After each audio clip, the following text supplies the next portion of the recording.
flow. Welcome to episode 34 of the Gluttons For Punishment Podcast, or GFP, a Toronto Maple Leafs and NHL podcast hosted by Michael Lepore and Anthony Bruno. He's Lepore, I'm Bruno. Thank you so much for listening and watching us on YouTube as well. If you're a new listener and you enjoy the show, it would be a big time help if you give us a 5-star rating and review on Apple. And if you're watching us on YouTube, we would appreciate it so much if you smash the like button, subscribe to the channel, and ring the notification bell so you know exactly when the GFP podcast is posting some new content. All right. As of Monday, September 13th, 2021, we are getting closer and closer to the start of NHL training camps. Very exciting stuff. And this episode is a special one for the GFP podcast because we have a special announcement. Ooh. All right. And on top of that, we're going to get into chatter about Morgan Rielly entering the final season of his contract, Ilya Mikheyev, who, according to Elliotte Friedman, asked for a trade in the offseason. We're also going to talk about Jesperi Kotkaniemi and the whole offer sheet. And then we're going to get into Team Canada and projecting the roster for the Olympic Games in Beijing in 2022. But first, it is time to welcome in my partner in crime, Mr. Michael Lepore, and he has our special announcement. How's it going, man? It's A+, Anthony Bruno, and I'll tell you why. Because today, episode 34 of the Gluttons For Punishment podcast, and as we do on every episode, we give a shout out to a Maple Leafs player who wears or wore that number. And today, to celebrate episode 34, shout out goes to none other than the best goal scorer in the National Hockey League, Auston Matthews. And to celebrate episode 34 and to celebrate the fact that Auston Matthews plays for the Toronto Maple Leafs, the Gluttons For Punishment podcast is going to have its very first giveaway. Boom. So those listening on YouTube, you can see it. I am holding up an authentic Adidas Auston Matthews jersey. We're jersey snobs here on the Gluttons For Punishment podcast, so it's not one of those ones made in China. This is not even one of the Fanatics ones. This is one of the on-ice Adidas ones. So if you want a chance to win an authentic Auston Matthews jersey, like the video, subscribe to the channel, and comment down below with your Instagram handle, where you're from, and if you were the general manager of the Toronto Maple Leafs for a single day, what would be the move that you make? And let's get serious here, guys. Like, Bruno and I don't want to hear any craziness like I would trade Engvall for McDavid, because like that would just be ridiculous, because why would we trade an asset for McDavid if he's just going to walk to us in free agency anyway? There it is. But keep them good, guys. We'll go through them. We'll pick the best one. We'll pick a creative one. And we're stoked, celebrating, man. Episode 34. And we're going to make a fan out there really happy with an authentic on-ice Auston Matthews jersey.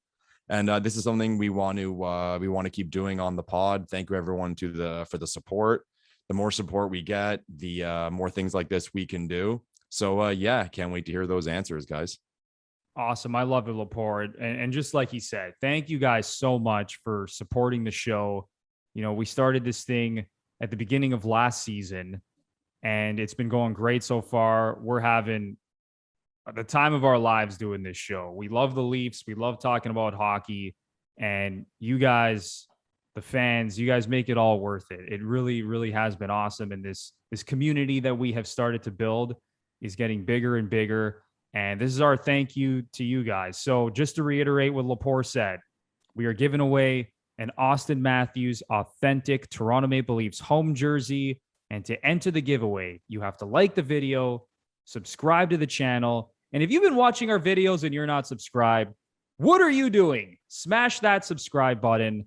And then you must go down in the comments section, leave your Instagram handle, tell us where you're from and what move you would make if you were GM of the Leafs for one day. And we're going to have all this information down in the description if you would like to go back to it and figure out how to enter the jersey giveaway. But we're really excited, and we hope that all of you guys enter the giveaway, and we can't wait to gift this jersey to one lucky. It's going to be awesome, man. It's like Christmas. Christmas has come early here. Christmas has come early on the Gluttons For Punishment podcast. On the GFP podcast. And then, of course, stay tuned for future episodes when we will be giving away the jersey. And I think it's safe to say we'll probably be giving away the jersey before the start of the season. Yeah. I think that sounds like a plan. So stay tuned and we'll figure out a plan for when exactly we're going to give away the jersey. But very exciting stuff. And like Lepore said, we're hoping to do more of these giveaways in the future. All right, everybody. Let's get right into the podcast now. Let's go. Okay. So let's start things off with Morgan Rielly and Chris Johnston, who's now with the Toronto Star, no longer with Sportsnet. He wrote an article about Morgan Rielly, and this has created a little bit of chatter on the internet and on Twitter and things like that. We all know Morgan Rielly is entering the final season of a 6-year, $30 million contract. And this offseason was absolutely nuts for defensemen. Yes. Like every defenseman who's around the same age as Morgan Rielly signed a massive extension. Okay, so just to go through the list of names here. So Seth Jones, 8 years, $76 million. 9.5 AAV. Darnell Nurse, 8 years, $74 million, 9.25 AAV. And then, of course, Dougie Hamilton, who signed as a free agent with the New Jersey Devils, 7 years, $63 million. That's $9 million AAV. So what's Morgan Rielly going to get? Because he's 27 years old, and going through those list of guys, Seth Jones, 26, Darnell Nurse, 26, Dougie Hamilton, 28.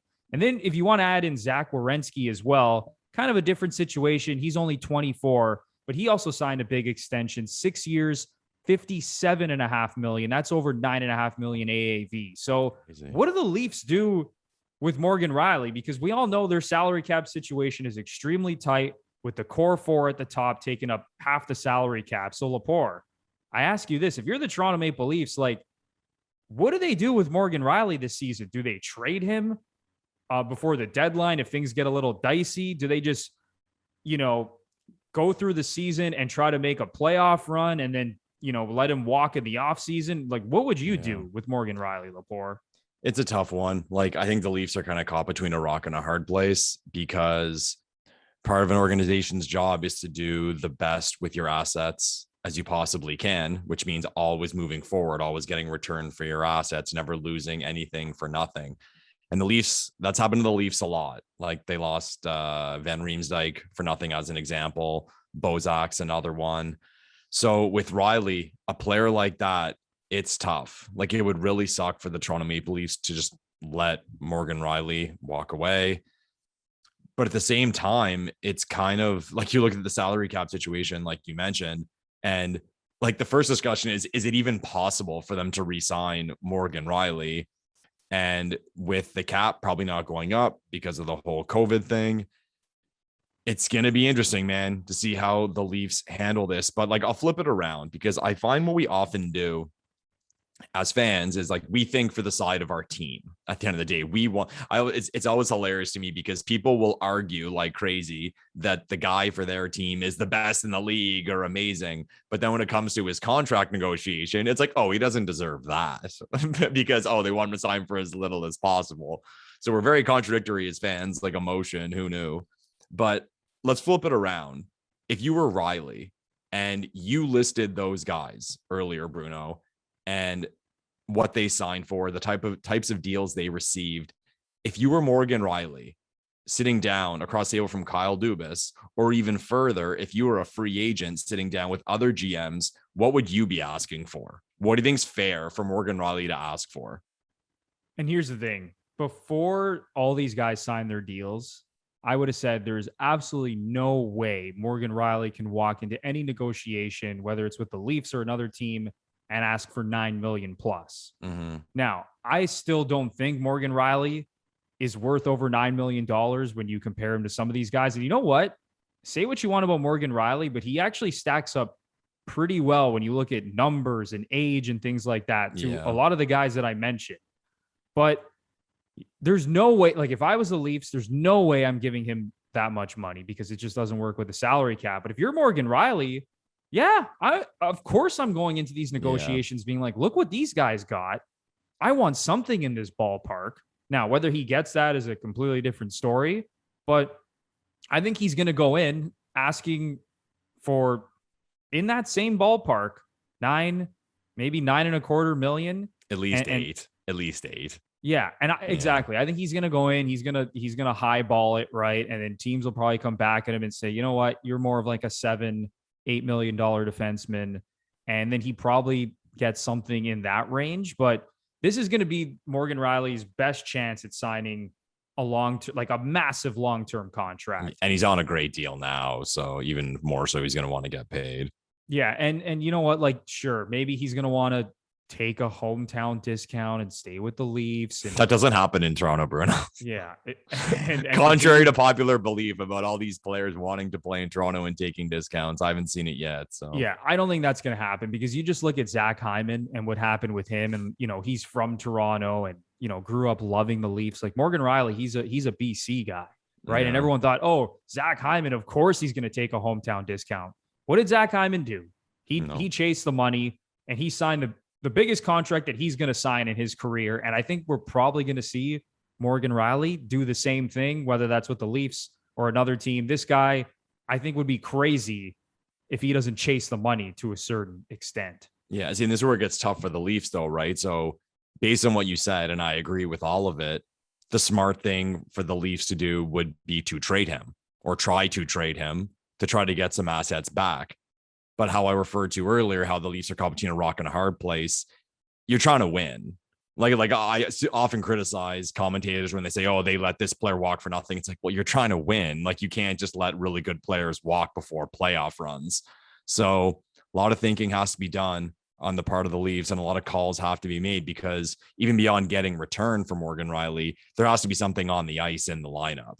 Like they could trade Rielly tomorrow at his price and get picks, prospects till the cows come home. But is a team willing to give you a player who you can insert in the lineup right away, who can handle minutes? Because the Leafs have a lot of question marks on D. I mean, number one, Rielly, what's going to happen? And number two, Rasmus Sandin, like what are his responsibilities going to be? And I think too, really, that's going to play a big part in this deal. Like Morgan Rielly's worst nightmare, if he wants to resign for the Leafs and ask for a big raise, would be Rasmus Sandin logging minutes, leading the power play, getting points, fitting in well, whatever partner they put him with, it going very smoothly. But if it's the opposite, if say Sandin has like an average year, he's in the lineup, he's doing fine, or even say doing poorly, that benefits Rielly's negotiation big time. And it's funny how we mentioned it earlier. We're going to talk about on the show. What can completely screw the Leafs is if Rielly makes Team Canada. Because that's big. That would be fantastic for the Morgan Rielly camp in negotiations if he makes that Team Canada roster. People have said forever, man, like the agents love that when they can sit down and say, my guy's on Team Canada, especially in like not even a year ago during an Olympic year. Like a couple months ago, my guy was playing for Team Canada. And then again, you listed those guys who signed and what they signed for. The guys who make Team Canada are going to be big paid guys. So It's going to be fun. It's going to be fun. And you just go down that list, right? Like Zach Werenski and Seth Jones are almost locks to make Team USA at this point. Dougie Hamilton, who, spoiler alert, I think is a lock to make Team Canada on their blue line.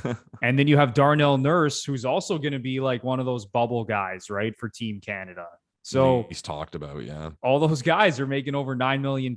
And Morgan Rielly becoming a UFA at pretty much the perfect time for him. So yeah, it's a very tough situation because another thing is like, he's the number one defenseman on this Leafs team. Okay. Say what you want about TJ Brody and Jake Muzzin. And Brody specifically, I thought had an unbelievable first season as a Leaf. I thought he was awesome. This team looks a hell of a lot different without Morgan Rielly on that top pair. And I'm a big believer in Rasmus Sandin, and I think he's going to develop into a very good player. And I don't know if he's ready to do that yet. It looks like the Leafs aren't ready to elevate him into a top 4 role. Like, I personally think he's ready for a top 4 role, but the Leafs top 4 is obviously set in stone right now with Rielly, Brody, Jake Muzzin, and Justin Hall. And it looks like it's going to be Sandin and Dermott on that bottom pair. But this team, if they go into this season and, they're top 2 in the Atlantic Division and they get to the trade deadline and it's almost a foregone conclusion that they're going to be in the playoffs and they're getting ready for another, potential playoff run, then, they have to keep Morgan Rielly at that point. You can't just say, oh, okay, we're top 2 in the Atlantic. We're one of the best teams in the Eastern Conference. Now we're going to go trade Morgan Rielly because we know he's going to walk in the offseason. So it's a very difficult situation for the Leafs. But for Morgan Rielly, he must be loving it. He gets to prove himself in a contract year. It's like Lepore said, he's going to be gunning extremely hard to make that Team Canada Olympic roster to give him even more ammo in negotiations. So, yeah, we're just going to have to wait and see how this plays out. And at the end of the day, Leaf fans, I'm sure, want Morgan Rielly to have a great year and want the Leafs to have a great year. But unfortunately, at the end of the season, that might mean that Morgan Rielly is going to walk as a free agent. And I think Leaf fans have to be ready for that. They have to be mentally prepared for that. Yeah. And we'll see how it plays out. Again, the title of the podcast. Gluttons for Punishment. Yeah. Never fails to disappoint. Here comes to the eye as Morgan Rielly leaves. It sucks, man. Like, Rielly's been around a while, man. He was a great pick. He probably should have went first overall in that draft. He went through some shit, as a lot of players in the history of the Toronto Maple Leafs have. But he's one of those guys, man. Like, I was on the campaign of like the group who would have no problem naming him captain. Yeah, same at the here. time. Like, I would have had no problem with it. And obviously it didn't happen, but who knows? It'll be fun. And I guess we don't really know what's going to happen with the cap. So we'll see with that. But yeah, right now, it does not look good that Morgan Rielly will be wearing the blue and white next season. Yeah, we'll just have to see how it plays out. Personally, I would love for the Leafs to re-sign Morgan Rielly, but there's a lot of factors at play here, and we're just going to have to wait till the offseason. Yeah. All right, Lepore, some other Leafs news we need to get to. So a few days ago, Elliotte Friedman wrote an article. He kind of threw out some juicy topics that he's been tracking throughout the offseason. And one of those things is Ilya Mikheyev, who, according to Elliotte Friedman of Sportsnet, asked the Leafs for a trade this offseason. But the Toronto Maple Leafs made it clear that they did not want to accommodate his request. And what Friedman continued to say in his article was that the organization told Mikheyev it considers him a key part of their team and are counting on him to have a big year. And at issue appears to be his role and ice time heading into the final year of his contract. So Ilya Mikheyev signed a 2-year contract for $3.29 million. And obviously he's been in the bottom 6 his first 2 years in the league. But it kind of caught me by surprise. I think it caught a lot of people by surprise. I didn't think he wanted to trade. And now you could look at, for example, like Mikko Lehtinen last year, who I talked up and thought was going to be a big part of the team. Remember that? And then he wasn't. I know. Yeah. Remember Mikko Lehtinen, who I don't know how many games. Did he play like 3 games as a league? Yeah, you were ready to give him the Norris Trophy. Oh, yeah. Bruno. I was ready to engrave his name on the Norris Trophy without seeing him play a single game in the NHL. But, he was kind of buried in the depth chart on defense. And he asked for a trade, and the Leafs ended up dealing him to Columbus. So it kind of seems like it's the same situation. I think Mikheyev views himself as more of a top 6 forward and maybe wants an opportunity to play with Matthews, Marner, Tavares, and Nylander. But just to go through his numbers. So his rookie season, it was really solid. 8 goals, 15 assists, 23 points in 39 games. He averaged over 15 and a half minutes of ice time. And then obviously his season was cut short when he suffered that cut to his wrist. It was a freak incident, and he missed, basically half of the season. but he was gross. 8th among Leaf forwards in ice time that year. And then going into his second year, he struggled. Only 17 points in 54 games. His shooting percentage went down, and his ice time went down as well to just over 14 minutes a game. But once again, he was 8th among Leaf forwards in ice time per game. So the first 2 years, he was 8th among Leaf forwards in ice time. So, I mean, he hasn't really proved, Lepore, that he can be a top 6 forward on this team. Like, the talent is there. Like the speed is there.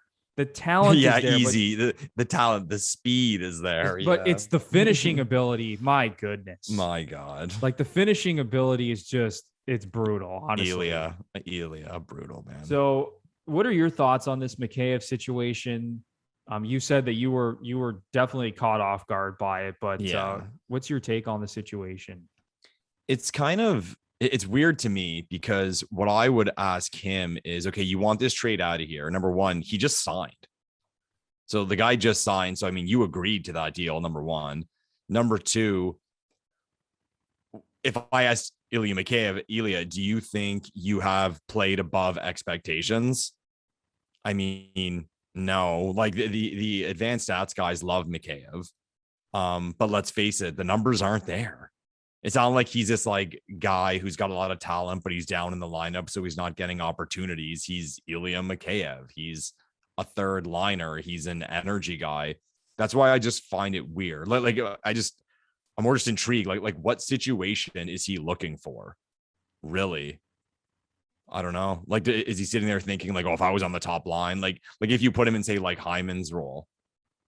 No, I don't think he produces. Yeah, like I shouldn't say he doesn't produce anything close to it, but I think you're at best maybe getting like 60% of what Zach Hyman did on that first line. Like you're not getting 20 goals. I don't think you're getting 20 goals.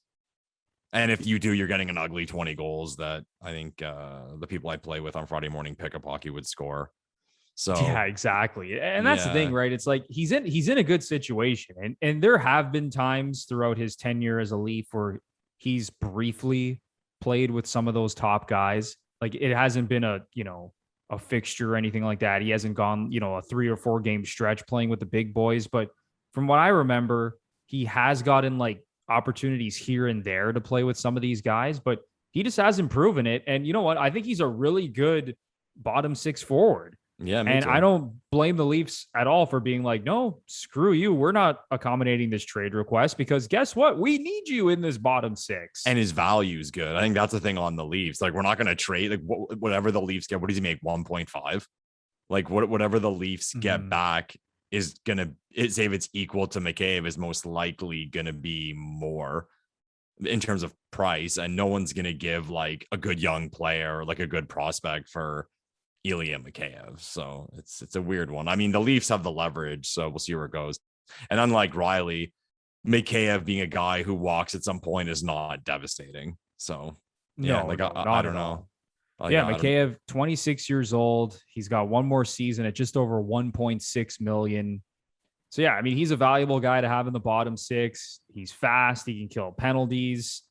I mean, he gets, I want to see, like, is there a stat out there to see how many breakaways players get? Like, he's got to be one of the top guys in the league in like breakaways per 60 minutes. Yeah. Breakaways he's also tops in the league at missing breakaways per 60 minutes. Kapanen had the belt before with that one. Oh God, yeah. High and wide on a breakaway every time. Yeah, the Leafs went from Kapanen to Mikheyev, 2 of the most elite guys at not finishing breakaways. Yeah, 2 guys who are incredibly good at skating extremely fast in a straight line, but that's about it. So yeah, and that's Ilya Mikheyev for you. And you know what? Hopefully he proves himself this year, and then he can do whatever he wants, whether he wants to leave as a free agent, whether he wants to stick around. So yeah, another kind of interesting storyline that no one really saw coming until Elliot Friedman reported this news a few days ago. So we're going to have to keep track of that and see if Ilya Mikheyev is happy and comes to training camp motivated and ready to prove himself. Yeah. All right, Lepore. Let's move on now to the biggest piece of news this entire offseason. It shook the hockey world when the Carolina Hurricanes signed Jesperi Kotkaniemi to an offer sheet. 1 year, $6.1 million. The Montreal Canadiens had a week to match the offer. And unless you've been living under a rock, you know that the Montreal Canadiens did not match the offer, meaning that Jesperi Kotkaniemi is now a member of the Carolina Hurricanes. The Habs got a first and third round pick in the 2022 NHL draft as compensation. The Montreal Canadiens then turned around and sent a first and second round pick to the Arizona Coyotes for Christian Dvorak to fill that role at center that Jesperi Kotkaniemi left behind. And we've talked about this on a previous show. I thought it was an incredible troll job by the Carolina Hurricanes, just how they executed the entire offer sheet. You got to follow them on Twitter if you haven't done so already. It's one of the most entertaining accounts in sports. But anyway, so a lot of people were turning around, and I want to say it's mostly Habs fans who said, they trolled themselves. This is stupid. They overpaid Kotkaniemi. He only scored 5 goals last season. Now it's 1 year, 6.1. They're ruining their salary cap, this and that. But this guy's 21 years old. You're overpaying for 1 year to get the player. And, you're giving up the compensation. Obviously, the Habs got a first and third round pick, but Carolina clearly believes in this player. And he's young enough that he can still continue to get better and turn his career around. I mean, obviously, it's been a slow start to his career after being a top 3 pick in the draft. But Lepore, give me your take on this offer sheet situation and how it all went down. It was awesome. It was, as I like to say, it was A+ entertainment. The troll job by Carolina was incredible. It forced Bergevin to give a press conference that everyone tuned in for. And then it caused, 6-7 days of discussions as to whether or not the Habs were going to match or let him walk. We talked about it on the show. I remember we were pretty up in the air thinking we wouldn't be surprised either way. But it is what it is now. It's interesting to see if that strategy, because people are saying how they overpaid him. Yeah, that may be the case, but they can extend him at a lower price. People are forgetting that. And they were talking about it on another podcast I was listening to and asking the question of if this will be the new strategy for the offer sheet. You don't see it too often in the NHL. You never see it in the NHL when a guy signs for less than his current deal, or AAV. But heck, if that's what it took to get the player to overpay him for 1 year, and then in the new year, they give him an extension at 4 or 5 times whatever is reasonable for that player, you can't really argue with Carolina's strategy. And then there's also the matter of the player. People forget too, with these offer sheets, the players have to sign them and agree to the terms. They're not obligated to sign that offer sheet. So for him, I mean, someone put $6.1 million in front of him with, again, he's still RFA. He can still get extended. And then I'm going to get my value anyway. Why wouldn't he sign it? The agent's probably, that doesn't happen too often. The agent's probably saying, bro, you're not worth this. You better sign this deal because you're not going to get this with Montreal. So smart move by Carolina at this point anyway. It'll be one of those ones that'll be talked about for years because we'll see what happens with this kid's career. We'll see what heights he hits. Imagine he becomes a legit number 1 center. I don't think he will. I've never really been a fan of the player. I'm not to say I don't think he's a good player. I'm just saying based on the fact that he was a 3rd overall pick and the expectations that he was going to be a legit number 1 center in the National Hockey League. So I don't have this incredible prediction for KK, but it's going to be interesting for years to come to see how Canadians fans react to his play and to see if Carolina hit a home run or failed miserably. So it's gonna be fun, man. Like I said, this stuff doesn't happen too often in the National Hockey League. That we can just talk about drama and stuff off the ice and almost a personality aspect to the National Hockey League. So I love it, man. I love it. Yeah, I'm so happy this happened this offseason. It was just, it's exactly what the NHL offseason needed because nothing was happening for a while. And this actually nothing was happening. Yeah, it was nothing was happening. So this was desperately needed. But I'm on the record as saying that I didn't think the Habs should match the offer for Kotkaniemi because you're getting a first and third round pick as compensation. And like Lepore was just alluding to, I don't believe Jesperi Kotkaniemi is ever going to be a number one center. And I think when you come into the league as a top pick and you have all this pedigree, you find out pretty early whether this player is the real deal or not. And you look at their production, but you also look at the eye test as well, right? Does this person pop off the screen? Are they really fast? Do they have a lot of skill and talent? And you can see those things almost immediately with certain players, where with Kotkaniemi, it's just not there. I know he's only 21 years old, but I just don't see, and I think he's going to get better. I really do. Like, I don't think he's going to continue at the same pace he's on, scoring 5 goals in 56 games. I think he's going to get better, but just projecting him moving forward, I think he profiles more as maybe a second or third line center, like maybe your second line center at best. Yeah. And maybe I'm totally off here. Maybe we're both totally off here, and he's just going to take the next step and turn into a number one centerman. But even looking at Carolina, like I was looking at some of their reporters on Twitter, and they were saying that Kotkaniemi, who obviously was a centerman with the Habs, is most likely going to be slotted in on the wing with Carolina. Yeah. Because they got a lot of center depth. I mean, just going through their roster, they got Aho, Trocheck, and Jordan Staal as their top 3 centers. So if you think that those guys are solidified as the 1, 2, 3, then where do you put Kotkaniemi, right? At that point, you pretty much got to slot him in on the wing and see if he can contribute in that area. So, yeah, to your point about like how he looks at this point in his career, it's so funny. Like, it's like people haven't realized that yet. These kids who come in, the ones who are the absolute 5-star studs, they're good right away. And like even the Montreal example, like Caulfield and Suzuki, they're difference makers. Like, you have to be aware, like, to use like old cheesy terminology, they're always a threat, and you have to be aware of where they are anytime they're on the ice. I don't feel that with KK. Like, and that's not to say he's not going to end up being a good player. It's just he's not at that level, and it's unlikely he'll get to that level. I remember Leafs and like the Leafs fans did the same thing with Kadri back in the day. He came in, he was a high pick, the hype from junior, and this whole thing of like a number one center. It's like, man, like go through every draft. Like, number one centers are hard to get. Like, I'd like to even see like remove like number one picks, like number one overall picks, where like the top centers in each draft were drafted and like what they are now. Like, it's legit hard to get a number one center. So like I said, I remember like the Leafs having these expectations with Kadri, and like, he's Nazem Kadri. He's a good player. He's a solid player in the National Hockey League, but he's not a franchise changing player. Whereas like those guys I mentioned before, like Caulfield and Suzuki, they changed the Montreal Canadiens. Like, the outlook of Montreal. I'll put it this way. Imagine Montreal didn't have those guys right now.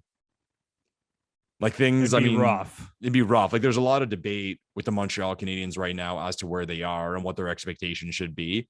But I think what Canadiens fans can hold on to, and they should hold on to, is the fact that they have these 2 young studs who are exciting, score a lot of points, and should be part of the organization for years to come. So, just to the point with KK, good player, good young player, franchise changing player. I don't think so. And I got to say it, like, I think Montreal made the right play. I really do. Yeah, I totally agree. And you could see, just based on their decision making, that they didn't really view Kotkaniemi as a part of their future. Just looking at how he got healthy scratched 3 times during the Stanley Cup playoffs, once against the Leafs in the first round, a couple of times in the Stanley Cup final. They sent him down to the AHL in his second season. He got sent down to the Laval Rocket for a period of time. So this is a guy that I think they were frustrated in terms of his development and the speed of his development, or I should say lack thereof. I mean, I think they were waiting for him to take that next step, and he just simply wasn't showing it, even though, again, like I said, he's only 21 years old. So yeah, I think it was a good, solid decision here by the Montreal Canadiens to take the draft pick compensation. And Lepore, that brings us into this conversation about Christian Dvorak, who's now replacing Kotkaniemi. And you've talked about Christian Dvorak and how you watched him with the London Knights playing with Mitch Marner and Matthew Tkachuk and how great that trio was. And I think Dvorak's a good player. Now, trading a first and second round pick, you could say maybe it's, a little bit of an overpay. I mean, I'm sure people are kind of 50-50 on that, but just looking at Christian Dvorak's numbers last season, 17 goals, 14 assists, 31 points in 56 games. He was sixth on the Coyotes in scoring. So it's not like he was, one of their top dynamic point producers and offensive players, but this is a good, solid player. And I think that he's an upgrade over Kotkaniemi. Mm-hmm. And I think it's going to be a good fit with the Montreal Canadiens. I really do. Yeah, I think they're kind of hoping it's going to be like a Toffoli thing too, where he just like finds his spot and can succeed. But yeah, solid boom on Montreal. And again, like Montreal with their lineup, they're going to try to win games, man. This team's going to try to win now. And like you said, they got better with him. And the kid brings a little bit of tenacity from what I remember from like watching games. So again, like Bergevin, like he was having a weird summer with like the draft and this thing with KK. But I think these kind of like relaxed Canadiens fans a little bit with like showing some patience, showing some objectivity, letting the kid go, not being emotional, and then spinning this deal. But man, side note. Okay. So like you said, they traded the first and third to get Dvorak. Or first and second.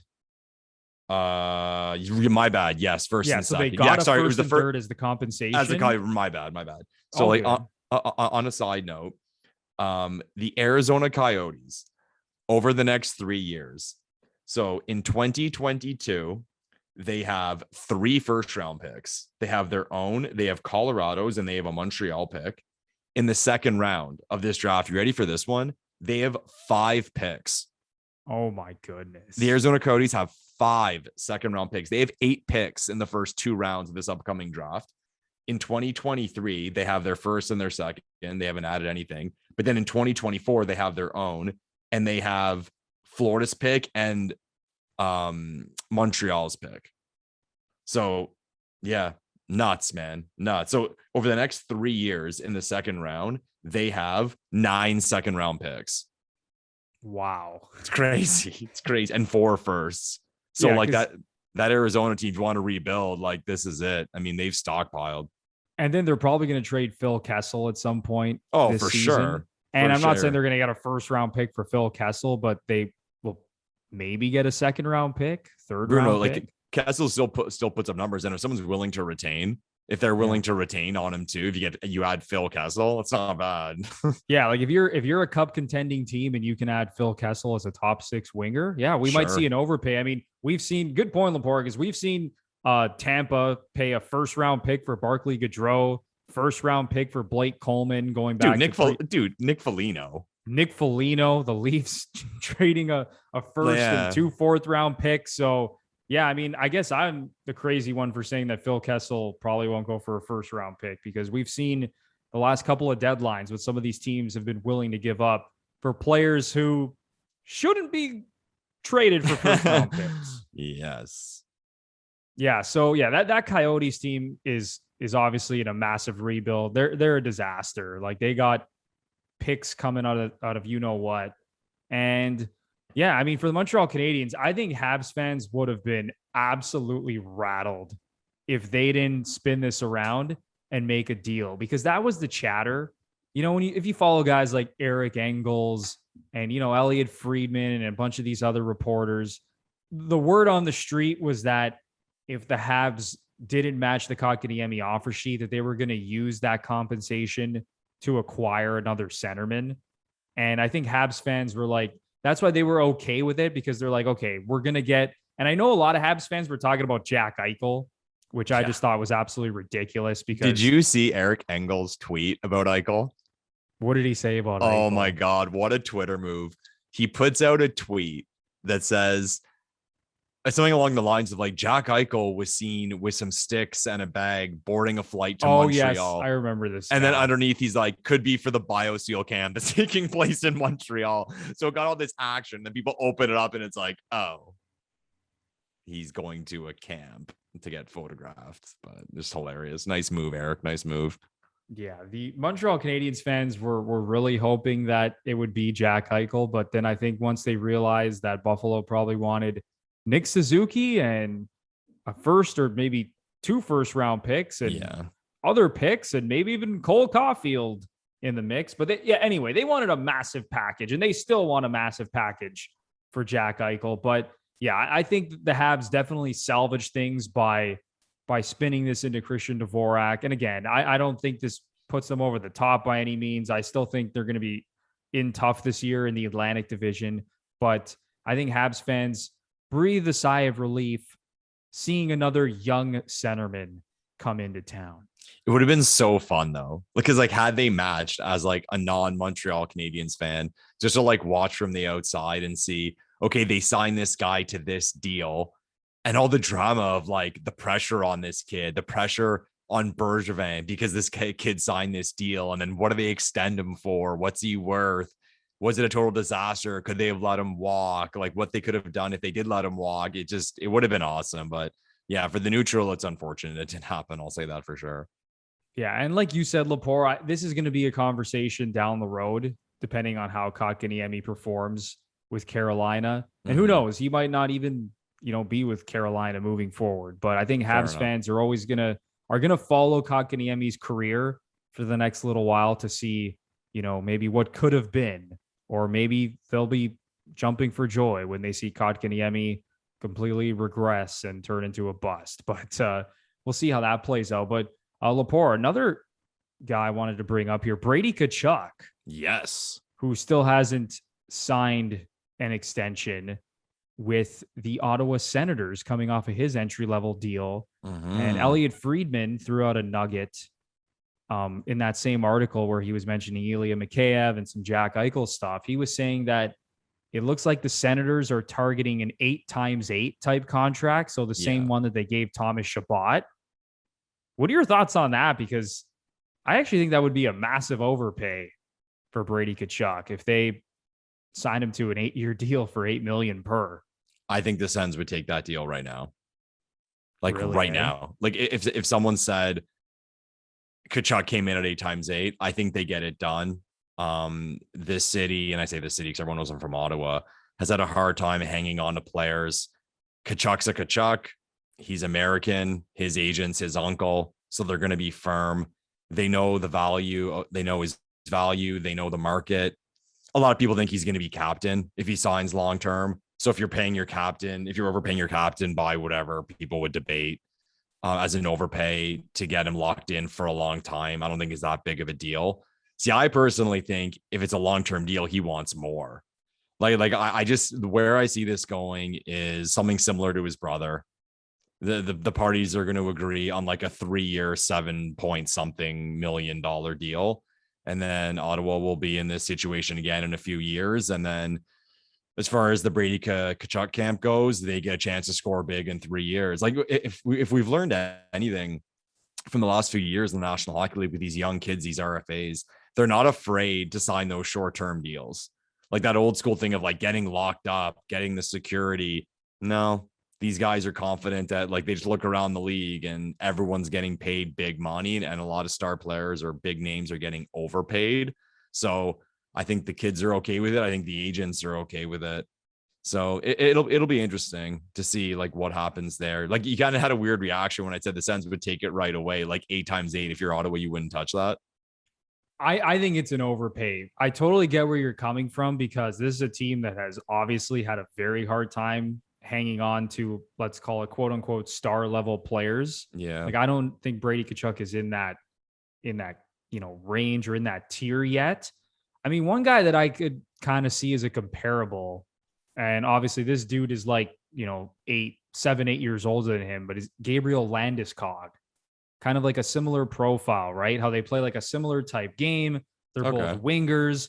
They score goals. They're physical. But like, if you had to look down the road, because Gabriel Landeskog, I think is a hell of a player. Yeah. Oh yeah. And do you think that Brady Tkachuk will one day be better than Gabriel Landeskog? Like, do you think he's going to be the same type of player?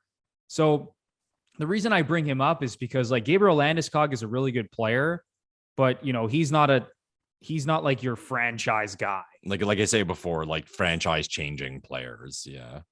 So that's why I would hesitate a little bit, just because I do think that would be an overpay. But then again, you look at the Senators' salary cap situation, they don't really have any big money committed to anyone outside of Thomas Chabot. And I know we've talked about Matt Murray, who that contract's not looking very good right now. What is it? $6.25 million. Yeah, Zaitsev to Colin and White. Zaitsev. They got it. Go ahead, Bruno. Go ahead. I was going to say, but for the most part, like they're not in like a situation where they're already paying like multiple players like these big money contracts, right? So they do have room to sign him to a contract like this, and then it not looking terrible.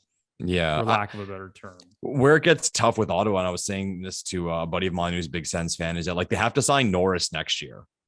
And like I love Josh Norris. Like he's a great player. And I was actually kind of surprised. I have to go over the list again, but that he didn't get more consideration for the Calder. So like they got to sign him. Like he's a pure scorer. And then they're gonna have to sign Stützle eventually. And like that's we talk the about guy, right? That's the guy that I would give the big money to. So and that was my point. Like you say you sign Norris to whatever, and Tkachuk signed and Chabot signed, and then say Stützle. Like as far as ceilings go, I think everyone would agree that he's the guy with the highest ceiling. Like if someone told you Stützle's gonna be like a 35, 40 goal scorer, it'd be like, okay, like you watch that guy's talent, it's totally believable. So if Tkachuk gets 8, say now on a long-term deal, and Stützle is at the negotiating table a year from now, and he is a big season, showing more talent, what do you sign him for? It's like now you're getting into like among the highest paid players in the league. Like if this kid has a great year, it's gonna be interesting to see how it plays out for the Senators and this Tkachuk deal. One thing someone brought up, and back to the offer sheet thing, could Tkachuk be a target of an offer sheet? And like we saw with this Kotkaniemi thing, even a 1 year. Like if someone throws 1 year, 10 million at the kid just to get him, because at the end of the day, like, yeah, he's like we said, there's debate over whether he's worth 8 million, let alone 10 million. But if it's for the 1 year, and if it gets you the player, and if you're Ottawa, you get the 4 first-round picks, like at that price, at 10 million, you would get that, right? Or it's like in and around there, like 3. Yeah, I think it's like a shade over 10 million. You get 4 first-round draft picks. And I have to look at the compensation. You'd get like 3 in a second or whatever it is. It changes all the time based on like the salary cap. But yeah, so I don't want to see that happen for the kid. Like I want to see him stay in Ottawa, stay in a Canadian market. But it'll be fun. It'll be fun to see if a team's willing to do that, or to see what they agree to, and then to see if they have to deal with this in a couple of years. Because then again, like what happens? Like what if he signs a 3-year deal? And then Stützle signs long-term. And then like, what do you give Tkachuk at that point? Or then what if Stützle wants to sign short-term? And then you have both of them in similar situations again. It's like, or even Norris, man, like Pierre Dorian, who just got extended, God bless him. He's got a lot of work to do and a lot of number crunching to do. Yeah, it's going to be a tricky situation with all those young guys under contract right now, and just seeing how they're going to develop over the next few years and how much money is going to go to each of these guys. But yeah, I completely agree. Like, I think Stützle is the guy that you have to circle as, okay, he's like our potential franchise player, and he's going to get the most money. But like you said, Lepore, I think we are headed to kind of down the same path as Matthew Tkachuk with this Brady Tkachuk situation. I think he probably will end up signing a bridge deal. And then, depending on how he performs after that, then sign his long-term contract. I guess kind of similar to Braden Point. Now, let me say, Braden Point, I think, is a hell of a lot better than Brady Tkachuk. Yeah. But he signed, that 3-year bridge deal where everyone was like, what the hell? What? Yeah. Braden Point's coming off a 40-goal season, and he signs this like $6.5 million bridge deal or whatever it was. And I mean, now he's obviously cashed in and he's making, over $9 million. But yeah, that's the situation we will definitely have to track as training camp draws near. At the end of the day for Ottawa, like this is the hard part now. Like you see fan bases, and I'm not criticizing anyone. It's the same for the captain of the Leafs, where you have all these young kids, they're all in entry-level deals. You have all these prospects and picks, and you're all excited. And then all of a sudden you have to sign them all. And then that's where you got to put on your work boots, man. Cause it's like tearing something down is not hard. Like tearing something down, getting assets, and finishing near the bottom of the standings to That's get the high easy picks. part. That's the easy part. Anyone can do that. It's who can maneuver it better when those kids start playing well and they start to get paychecks. Yeah, going to be some tough decisions for Pierre Dorion moving forward with this Ottawa Senators team. But Lepore, it is now time to turn our attention to Beijing 2022. Yes. And the Winter Olympics. So NHL exciting. players are going back to the Winter Olympics for the first time since Sochi 2014. Obviously, in 2018, they did not reach an agreement. The IOC and the NHL and the NHLPA, they couldn't figure it out. So you had all these random non-NHL players in the Olympics. But now it's going to be a best on best competition in the winter of 2022. And with that just around the corner, before you know it, the Winter Olympics are going to be here, even though we just finished with the Summer Olympics.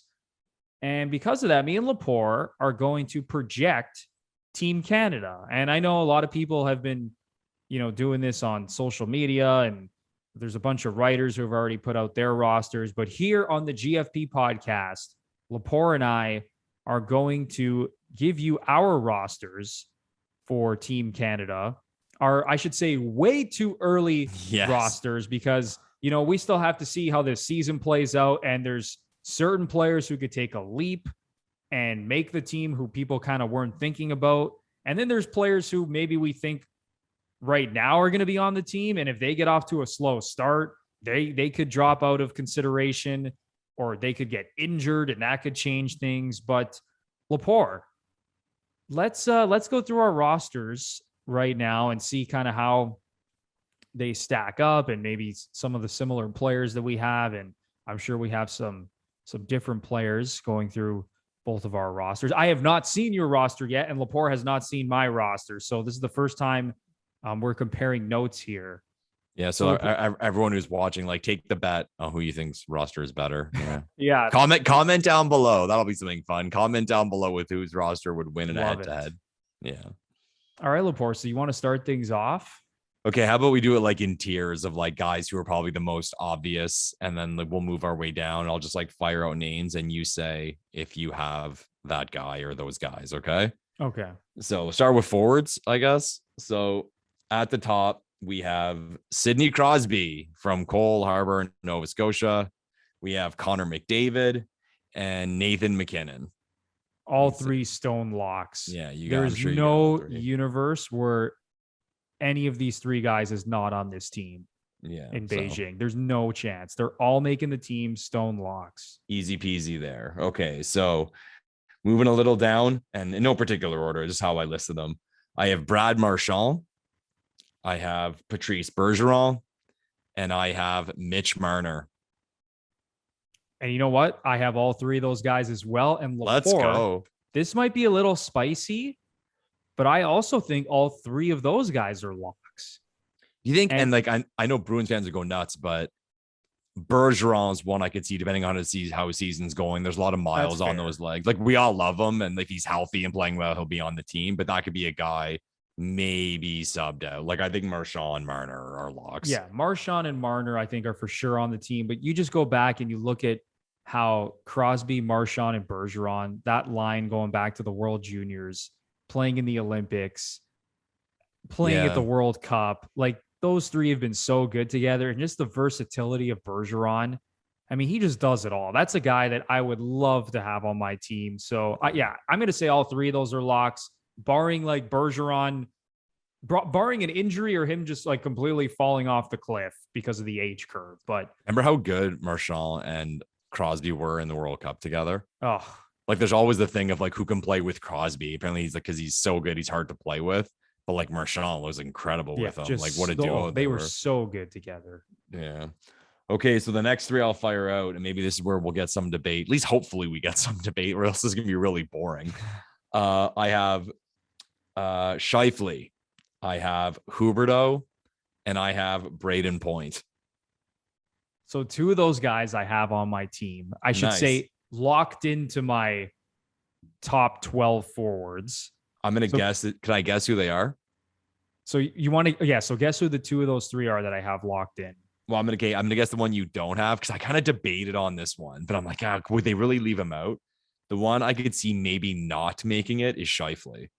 Bingo. Is that the one you don't have? Okay. Yes. So Scheifele right now, though, he's my 13th forward. Okay. So I still have him making the team. Okay. But I think he's kind of that odd man out. Just looking at, your top four lines and looking at all the combinations. Right now, I have him slotted in as the 13th forward. And I have Huberdeau and Point. Actually, I have both Huberdeau and Point penciled into my top 6. Nice. I guess like Scheifele's one of those guys, like obviously great player. We're making a Team Canada here where you get, when people forget, it's not the 13 best forwards, like you're building a team. So for like what Scheifele provides, you have McDavid and McKinnon and Crosby, like you have that type of talent. So I think that's not a shot or insult at Scheifele. It's just saying that's maybe where he can get pushed out for a player who maybe has like a specific role in the lineup, like a penalty killer or like something like that. So yeah, and I know there's like, you could basically take like 10 centermen on this team. I mean, hell, you could take 12 centermen and just play them all on the wing. Like these guys are all that talented. I think in 02, they were like all centers. It was like almost all the forwards were centermen. Yeah, so that's the thing. Like you can't just look at this and be like, oh, this guy is, he's a centerman and I have too many centers. With Scheifele, yes, that's a little bit of a factor because when you look at Canada's center depth, you're like, oh my God, this is disgusting. But I just think Scheifele, even like talent-wise, compared to maybe some of the other guys on this team, is he's kind of one of those bubble guys. So, but anyway, you can make a case for Scheifele being on the team, not being on the team. It's hard to, it's kind of 50-50 really. Sure. So how do you want to do it then? Like we'll keep moving down and then we'll see who we have left over who wasn't said then. Yeah, let's do that. Okay, so my next 3, I have Barzal, I have O'Reilly, and I have Mark Stone. Lepore, I have all 3 guys on my roster. There you go. Unfortunately, because I know you want things to get a little spicy here and for us to disagree, but man, it's really, really hard to disagree with those 3 guys. And actually, I have Barzal penciled into my top 6. Again, look at you. And he's one of those guys who I think, I've seen some rosters out there putting Barzal as the 13th forward, or even as like the extra forward, like the 14th. Like he's like one of those bubble guys. But honestly, I have him penciled into my top 6, playing either with McDavid or McKinnon, because I think he's just one of the most electric players in the league. Just the way that he skates and the way he moves around the ice. It's insane. Okay. So then I'll just name my my 13th forward then. Okay. 13th forward I have is Couturier from the Flyers, who I think's I don't know if I want to call like Couturier an underrated player. He's one of those guys who was like underrated at one point, but now you look at him and you're like, wow, what a player. The advanced stats guys love him. And he's I have him. And again, like not as like the 13th forward, just kind of 13th on my list, like where they would slot him. I don't know. So yeah, you got him or no? No. So Couturier, he's the guy I don't have on my team. And I know there's been a lot of people that have him slotted in because he's an amazing two-way player. He's one of those guys who can win the Selke trophy every year. And now call me a homer, Lepore. So we're different here. And I think you know who I'm going to mention. I was going to ask, my next question was going to I've pictured the discussion going this way. If it's going where I think it's going to go. It's going exactly where you think it's going. Yeah, let's hear it, Bruno. I have John Tavares. Of course you do. On the 4th line. There you go. And the way I look at it, and I know Couturier has taken his offensive game to the next level, especially over the last 3 seasons. But the way I look at it is that I think John Tavares is a better offensive player than Sean Couturier. I'll just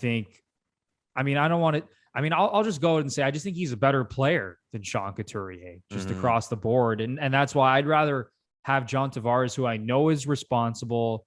Now, I don't think he's the defensive forward that Couturier is, but just the total package and having a guy like Tavares play on your 4th line, that to me was just too enticing to leave off instead of slotting in Couturier, who, is more of that defensive minded player who's going to be in a checking role for Team Canada.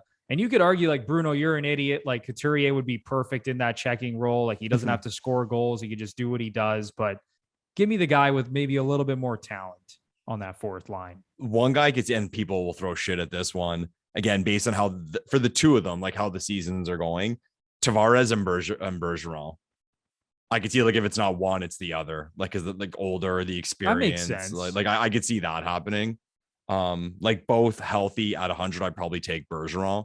But just saying, like, and people forget, man, like Tavares is 2 years removed from like a 47 goal a year. So we'll see how this season starts for him, and we'll see who starts the season on fire. But yeah, one more. There's one more that you have that I didn't have.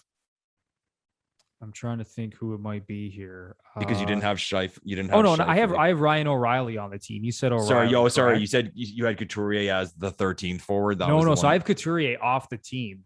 Oh, I have Scheifele as the 13th forward. Oh, I'm confused. Okay. And I have O'Reilly slotted in as my number 4 center. So the only difference we have is Scheifele and Tavares. Yeah. That's it. Yeah. Pretty stacked lineup. Pretty stacked lineup when you're debating over guys like that.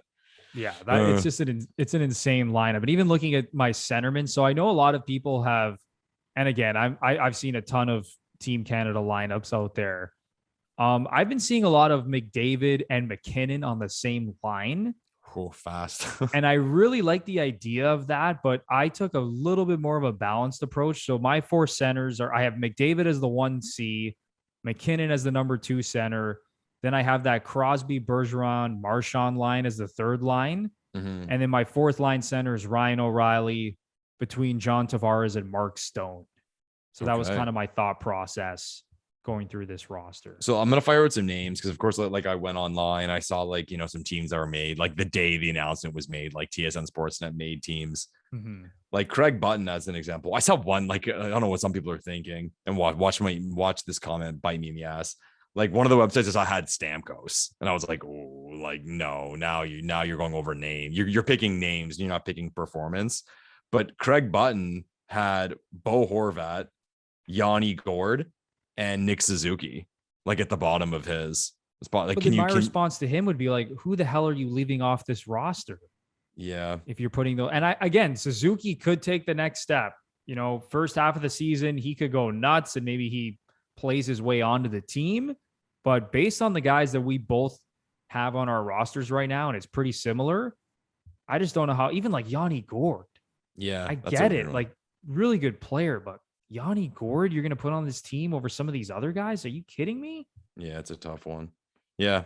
I mean, and then Suzuki, it's like, yeah, if the kid explodes, like maybe, but that's got to happen and explode to the point where, again, like to your point, you have to knock one of these guys off. And even, for example, like the guys at the top, like it sounds weird, but like if Crosby's having a bad year for his standard, he's still on the team. Yeah. Like you're even like, or McKinnon, whatever, even like an injury. No, these guys are still on the team, like regardless of what happens. So yeah. And even like say like an O'Reilly, like people might circle that one as like one that could go either way, but we know Canada likes to pick like their guys, like the guys who've played for Canada before. So like just sticking to what they know and the safe guys, and O'Reilly's a great 2-way player. So yeah, with the guys I think O'Reilly, I don't want to call him a lock, but I think he's kind of close to it. I was looking at O'Reilly and Couturier kind of in the same light. And I'm like, okay, if you had to pick one of them, who would you rather have? And to me, it was O'Reilly. And again, you could have both of them on the team, but I just think O'Reilly, I mean, he's won a cup. I think he's a better player than Couturier. They're offensively, you could say maybe, I think O'Reilly's a little bit better offensively, but I just, if I had to pick one of those two guys, O'Reilly's my guy. Okay. So shall we move to the D? Let's do the D core. Let's do the D. So we'll go 2 at a time for this one. Okay. So I'll say 2. Hamilton. I know you have Hamilton and Pietrangelo. I have the 2D at the top. Yeah, I have both of those guys penciled in. I would, even if one of those guys gets off to a slow start, I think I'd still have both of them on this Team Canada roster. Okay, next 2, I have Cale Makar, and I have Theodore from your Las Vegas Golden Knights. I think both of those guys are locks. Locks. You think Theodore's a lock? I think Theodore is a lock. And the Okay. way that I kind of broke this down was, left-handed D, right-handed D. And I know going back to the Mike Babcock days, how he stressed this. I need a left-handed guy on the left side and a right-handed guy on the right side, and I know this is kind of taken over the National Hockey League to a certain extent where teams have become so fixated on, perfectly setting up their D that way. Like, God forbid you have a left-handed shot defenseman playing the right side. God forbid. Seems like TJ Brody is like the only guy in the NHL who does this. But yeah, so that's why I think just looking at the left-handed D, I think Theodore is probably a lock. And and Cale Makar, I mean, the guy's just an absolute stud. He's a stone lock to be on this roster. Nice. Hopefully we might have some like debate here. At least I hope we do. Okay. So now moving down, I have Jacob Chikrin. Okay. And this is my surprise one. And call me a homer because my whole thing with the Minnesota Wild. I picked Jared Spurgeon. Small, feisty guy, fast as hell, shoots right. Spurgeon. I got him. Okay. I don't have either of those guys. Yes, I love it. On my team. Also, Lepore, I think Chikrin is American. He's born in Boca Raton, Florida. Yeah. This is funny you mentioned it because like I was going back. He's born in Boca Raton, Florida, but he's Canadian. Okay. Yeah, like I saw you like Craig Button put him on his team Canada. Like when I was going through them. Okay. Does he have like dual citizenship? I think he's got dual. Yeah, I saw him. I'm like, he's born in Boca Raton. Like I thought, and then I was like, I thought he's Canadian. And then, because I thought he was Canadian too. I don't know what triggered in my head to be like, wait, isn't he American? But yeah, okay. So you have Chikrin, and listen, Chikrin is like, man, after what he did last season, he's a stud. But he put himself on the map. That dude was unreal for the Coyotes last season. But Lepore, I mean, people are going to call me the biggest homer here. You know who I'm about to say is on again, this team. Bruno. So I have Morgan Rielly on this team. Did we not say we didn't want him to have the leverage at the negotiating table, Bruno? Like you're influencing people here. I know. What am I doing? The Team Canada brass is listening. What are you doing? Oh, God. But yeah, no, I got Morgan Rielly. And again, this kind of came down to the whole left hand, right hand thing. And now listen, this could be totally thrown in the blender, and maybe this coaching staff doesn't give a crap about, who's a left-handed shot, who's a right-handed shot. But when I was going down kind of the left-handed shooting D-men, you have Morgan Rielly, Darnell Nurse, and Thomas Chabot kind of in that next tier. And obviously Jacob Chikrin, who Lepore mentioned. But those are like the best left-handed Canadian D. So to me, I actually have Rielly on the team. Okay. And then this was really close because I've been very critical of this player, and I didn't think he deserved the contract he just got. But as of right now, I actually have Darnell Nurse penciled in. Whoa! I love it. On the third pair. Bruno. Man, the Oilers fans listening to our pod are just like giving you some hugs right now after all the garbage you've thrown at Darnell Nurse. I love it. I can win back some of these Oilers fans, but this was close for me because I was kind of debating between Chabot and Nurse. Like, listen, I'm a big Morgan Rielly guy. I think he's a great player. I thought he was awesome in the playoffs against the Habs. I think he's going to have a really good season in his contract year. And Nurse, the reason I like Nurse, he's a physical guy. Yeah. And he's more of a rugged player than Thomas Chabot. And I just thought for the makeup of the team, like, sure, you could say like Chabot is more talented than Darnell Nurse, but just some of the other things that Nurse brings to the table, I think would be valuable on this Team Canada roster. So that's kind of why I have him penciled in my bottom pair. Yeah, see, I picked Chabot. Okay. I have Chabot. So like my 7 are Pietrangelo, Hamilton, Makar, Theodore, Chabot, Chikrin, Spurgeon. That's really nice. Yes, but then so you don't have Chikrin or Spurgeon, and you put in Rielly, and so you didn't have Chabot.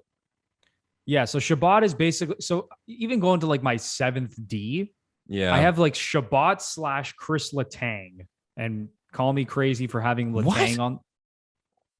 Chris Letang? Chris Letang. Hot take. I still think he's a really good player. And I was just going Bruno. through some of his numbers too. I'm like, he quietly had like a really good year last year, just point production wise. He's been on Team Canada before. He's Okay. I think he's a really good player. Okay. But he would kind of be one of my bubble guys. But I'll say I'll have Shabbat as the seventh guy. But Okay. Letang was another one I kind of had in that mix. Yeah. And I know a lot of people probably don't think he's going to make this team, but yeah, he's probably like my eighth guy. But as my seventh defenseman, I'll pencil in Shabbat. Yeah. One name that was getting thrown around when I was looking at like the makeup teams was Adam Pelech from the Islanders. Like big dude, Yes. solid all around. Like people love him. I know the advanced stats guys like call us homers or whatever, but some people think Muzzin should be on the team just because like what you're gonna get. And like what I always say, I remember like when Subban wasn't picked for the starting lineup of Team Canada, people flipped out. He came off a Norris Trophy, but the whole thing is like you don't need scoring from your D. Like you have so much scoring up top. You just need the D to not blow it and be solid. So like, and with that regard, he wasn't the best fit, and that's where Muzzin slid in to the team. Because I think Muzzin's a stretch. Yeah, no, me too. I'm just saying like the advanced stats guys. Like I saw one metric that had Muzzin as like top 10 defenseman in the National Hockey League in terms of like just like not getting scored on and this and that. It's like okay, I mean I don't put him there, but debate all day long. One name we'll throw out there. Is there any chance, again, because I always say Canada holds on to these guys and we'll see how his season goes. Does Drew Doughty have a shot? I think he does. Yeah. Because I haven't penciled in here. So I kind of had three guys as like the seventh in play for the seventh D spot. It's Shabbat, Letang, and Doughty was the other guy. So you could even call Drew Doughty like my ninth defenseman. And I know obviously they're not going to bring this many defensemen, but those are the three guys I had as the seventh D. Yeah. As the bubble guys. But yeah, I think if Drew Doughty comes out, has a strong start to the season, the LA Kings, they're not a much improved team, but they're definitely going to be better than they were last season. I think we can all agree on. They got some nice young players. They still got Kopitar. So if Doughty comes out and he makes a splash, and you better believe that Drew Doughty wants to be on Team Canada.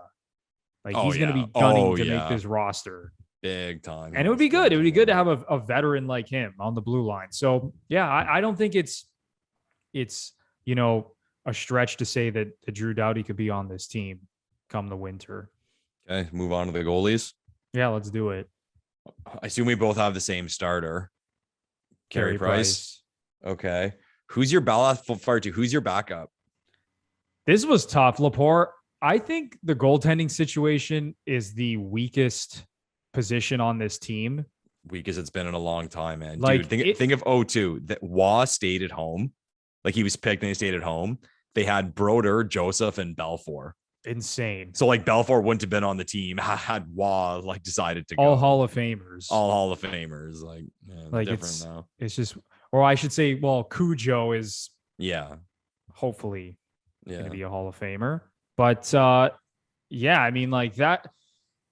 Okay, so my backup, this is going to be, people are going to call me absolutely insane to have this guy as my backup because it's kind of off the board.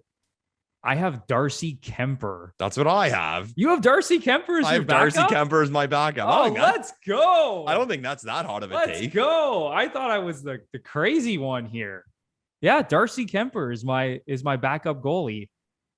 I'll just run through some stats, Lepore. So he has a .917 save percentage in his career, 242 games, playing for Minnesota, LA, and Arizona. Okay? These aren't great teams that he was playing for throughout his career.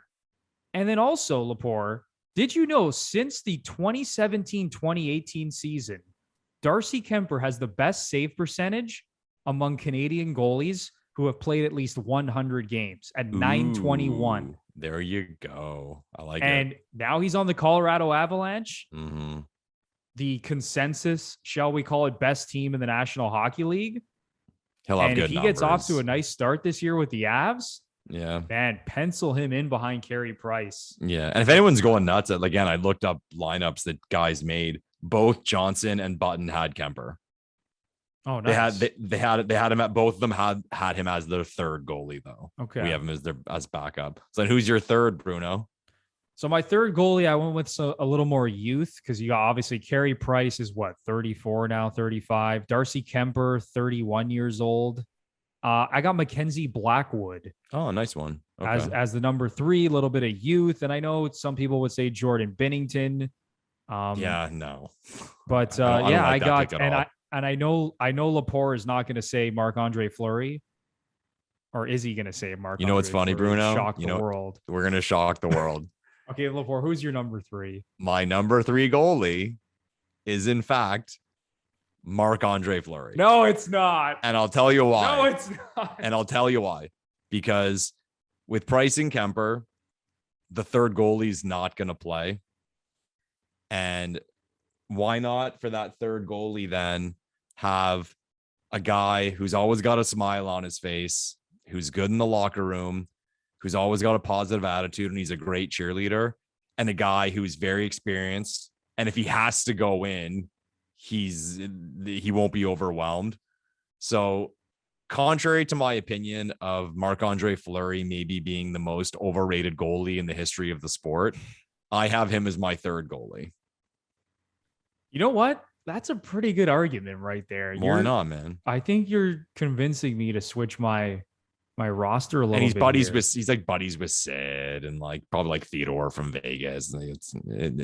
Fleury wouldn't be a bad pick for the third goalie. Yeah, so you're taking like the team chemistry angle. Yeah, Marc-Andre Fleury being that cheerleader in the guy at dinner who's breaking balls and putting a smile on everyone's face. I think that's where Doughty falls into it, because like you ever see social media stuff with Doughty, it's hilarious with the Kings. Like guys just like him around.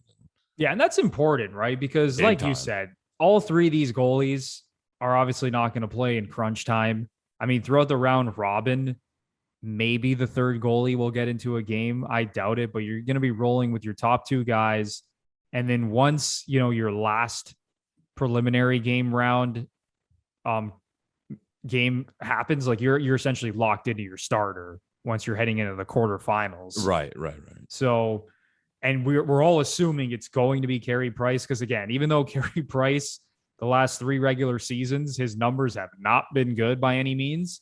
What he's done in the playoffs when it's mattered, especially the last couple of seasons, has definitely vaulted him back to that number 1 status. Because if you take out the last 2 postseasons, Lepore, and we were making this roster, I think Carey Price, like, I don't want to say he wouldn't be on the team, but a lot of people would probably be viewing him as like the number 2 or number 3. Yeah, or arguing he's just there because of his name and you're going on him, which is a huge mistake. That was the mistake Canada made in Torino. Yeah. They went on names and guys who had won before and age instead of going with who were actually the guys playing the best hockey. Yeah, wasn't Dwayne Rollison on that team?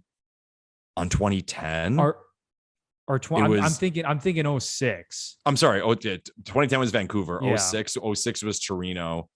He may have been, like, I know Brodeur was the starter. I remember him getting like just not looking. And I remember, it was Brodeur, Luongo. Maybe Rollison was the third. Was the third they were a disaster. Didn't they finish like 7th or 8th? Yeah, what happened with that team is I remember like in the Olympics and the World Cup, like everyone pumped the tires of like the heart and character and like how Canada was like had size, but they went there and it was like in that 2-year gap. And it was weird because there was the lockout too, right?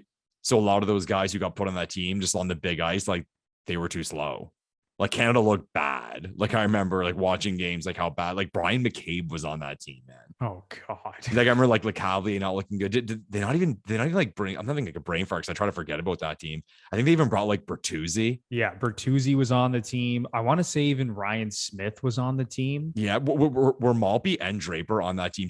Yes. I think those Detroit guys were on the team because they were on the World Cup team together and like they played really well. And so like they brought them again and it was like right away you knew like no. Yeah. Like this is a disaster. Yeah. Like that was not. And even too like Sakic and Iginla were like a little older and it was just like it wasn't good. I think the big story that year too was like I think it was Paul Correa and Mark Savard were like 2 of the highest scoring Canadian players that year, like going into the Olympics, and they left them both off. Like they were having incredible seasons because they just went with like what worked at the World Cup. and they got humiliated. It was horrible. Yeah, I think Canada has definitely learned its lesson when it comes to team building for these events, where when in doubt, for the most part, just take the better player. Yeah. Instead of trying to think too hard about, okay, we got to build the best team. Like we can't have Sidney Crosby playing in a third line role or whatever. It's like, or we can't, or sorry, that's a bad example. We can't have 11 centermen. Yeah. Like, this is not good. We can't have all these like quote unquote like high skill power play guys, but those guys are always the best players. Those guys can kill penalties. These centermen can play on the wing. And even with the D, I know I was kind of being a little, I was being a little anal with the whole like left-handed, right-handed guy, but who knows? You could have like 5 right-handed defensemen in your top 6. Yeah. Depending on how Canada wants to do this. So yeah, it's when in doubt, don't galaxy brain it. Just take the better player. And I think going back over the last 2 Olympics, or I should say 2010 and 2014, I think Canada definitely learned its lesson. Yeah. Well, if it would have been 2014. Remember they brought Kunitz? Like that was a big talking point. Because again, the whole thing of like who can play with Sid, and they brought Kunitz, and it was like hotly debated because like Claude Giroux didn't make it. Yes, that's right. Was the big thing. Or did he get like brought later? Was that it? Like was he one of the guys added? Yeah, I later? think he was brought in later because wasn't it Tavares who had like a leg injury, or maybe that was for the World Cup. Yeah, Stamkos too. One of the tournaments. I'm getting these all mixed up. Like had a really bad injury. Yeah, Stamkos so those guys play. may have been brought in as like injury replacements. Yeah, because even like St. Louis, wasn't the whole thing with St. Louis like he wasn't picked by Yzerman? Yes, and then like I think they did bring him once like someone got hurt, so it was like all awkward, and then he demanded the trade. And yeah, I just think in this situation, like the only there's like 2 pairs of line mates. Obviously, you have like Marchand and Bergeron, or teammates, I should say. And then if you want to have Tavares and Marner, that's kind of like the only situation I'm seeing here. And then on the blue line, Theodore and Pietrangelo of the Vegas Golden Knights. But other than that, yeah, I don't see Canada kind of like being like, oh, we got to bring this like C-level player because he plays with Sidney Crosby, so we got to have him on the team again this year. Right. All right, man. Any final thoughts before we wrap up today's podcast? Feels good, man. Like I said, episode 34, we're climbing up there. Thanks to everyone for your support. And again, to celebrate, I'm going to hold it up again. The giveaway. Bruno's going to go over it again, but this could be yours, everyone. Look at this blue. Isn't it a beautiful blue? This could be yours. If you like, subscribe, and comment down below. Not that hard. And share with your friends, all your Leafs fan friends, all your Team USA hockey friends, all just your Auston Matthews friends. Share, guys. Let's have a fun competition. And again, the more traction we get out of this thing, the more giveaways we can have. I will say my nephew's devastated because I told him that he's not allowed to win the jersey. Oh no! Oh, I'm devastated. But see, I'll just give it. I'm like, no, yeah, that'd be a great look. The nephew of the guy in the podcast winning it. But yeah, should be good, man. I'm intrigued to see the response we get. I'm intrigued to see the answers we get with regard to the Leafs GM for a day question. Love it, Lepore. So just to reiterate, we are so excited about this. We are giving away an authentic Adidas number 34 Auston Matthews Toronto Maple Leafs home jersey in honor of our 34th episode here at the Gluttons For Punishment podcast. To enter the jersey giveaway, you must like this video. So smash that like button. Do it right now. Number 2, you must subscribe to the channel. And again, if you've been watching us and you're not subscribed, what are you waiting for? Please, especially if you enjoy our content. So once again, you must like the video, subscribe to the channel, and number 3, you have to go in the comment section down below, leave your Instagram handle, tell us where you're from, and what move you would make if you were the GM of the Toronto Maple Leafs for one day. So we are so excited for this contest. And like I mentioned earlier in the show, we will most likely be announcing the winner before the start of the regular season. But get those entries in if you want to win an authentic Auston Matthews jersey. I can't wait. All right, everybody. That is going to do it for episode 34 of the Gluttons for Punishment podcast, or GFP, a Toronto Maple Leafs and NHL podcast hosted by Michael Lepore and Anthony Bruno. If you are a new listener and you enjoyed the show, it would be a big time help if you give us a 5-star rating and review on Apple. And if you're watching us on YouTube and you enjoy the content, once again, we would appreciate it so much if you smash the like button, subscribe to the channel, and ring the notification bell so you know exactly when the GFP podcast is posting some new content. All right, so for Michael Lepore, I'm Anthony Bruno, and we will see you in the next one. Thanks, everyone.